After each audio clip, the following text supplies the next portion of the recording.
ስኬት የምንለው በህይወታችን ላይ የምናሳካው ጎል ወይም የአንድ ነገር የመጨረሻው ፍሬው ሳይሆን ስኬት የምንለው ነገር በምናሳካው ጎል ውስጥ ወይም በምናፈራው ፍሬ ውስጥ ያንን ማሳካት የሚችል ሰውን መገንባትና ያንን ፍሬ ማፍራት የሚችል ማንነት መስራት ነው ስኬት የሚባለው ማለት ነው።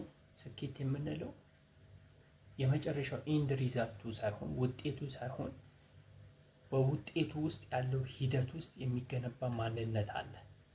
ያ ማንነት ነው ስኬት የምንለው። የፈለግነውን ነገር ማድረግ የሚችል ሰው መሆናችን እኛ ራሳችን እንጂ ያሳካነው ነገር አይደለም ስኬት የምንለው። አሁን ለምሳሌ አንድ ዛፍ ፍሬ በማፍራት ሂደት ውስጥ ያለ የእድገት ጊዜ አለው። በዛ ጊዜ ውስጥ ያንን ፍሬ ለማፍራት የሚችል ዛፍ መሆን ይችላል።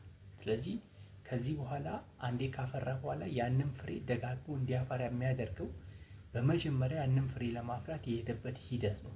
በሂደት ውስጥ የተሰራው ዛፍ ነው። በሂደት ውስጥ የበቀለው ግንድ ነው። በሂደት ውስጥ የበቀለው ቅርንጫፍ ነው እንጂ ፍሬው አይደለም ውጤት።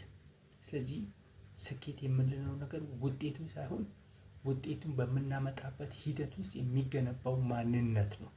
አሸናፊ የሆነ ማንነት፣ ሁሉን የሚችል ሁሉን ማድረግ የሚችል ብቃት ያለው ማንነት፣ ጎሉን ማሳካት የሚችለው ማንነት ነው እንጂ ስኬት ውጤቱ አይደለም።